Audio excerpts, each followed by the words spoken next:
Mr. President, thank you, and thanks to the cabinet. So, at the risk of insulting everybody else at the table, I believe that I'm the youngest member sitting at the table. And, it occurred to me that from the time that I was born to the time that Donald J. Trump was inaugurated just a few months ago, we went from, again, 40 years, we went from the world's manufacturing superpower to one in which we depend on the People's Republic of China to make the things that we need. We went from the proudest military in the world to one in which we failed to meet our recruiting goals. And we went from one in which bipartisan border policy was the consensus of both Democrats and Republicans to one in which we allowed 20 million people to run roughshod illegally over the countryside, causing crime, causing a stress on the welfare system. And again, that happened over the lifetime of the youngest member of the cabinet. And what has happened in 100 days is that we've started to reverse every single one of those negative trends.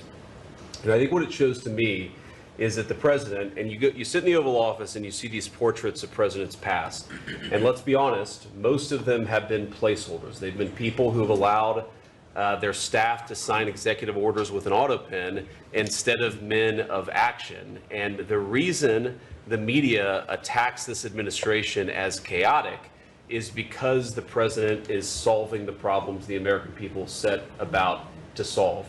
He's actually doing the things that he promised that he would do. And Mr. President, it's been an honor to be part of it for the past 100 days. And let me just make one other observation because it's interesting. I've seen the data, I've monitored it, I've looked at it, but the most underreported fact of the first 100 days is that we came in with a massive recruitment shortfall. And in 100 days of Secretary Hegseth and President Trump's leadership, we now have people breaking down the doors to join our military. To the media assembled here, it's a really interesting question.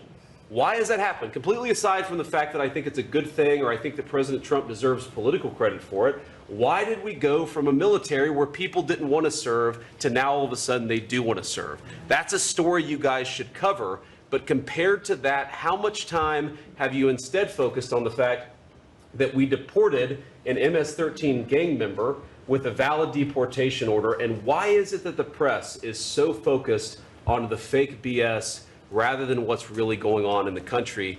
I think that what we've shown, sir, is that you can do a lot. You can do a lot in 100 days, but you've also unfortunately revealed that too much of the American media hasn't learned the lessons of the past 40 years. Thank you, sir.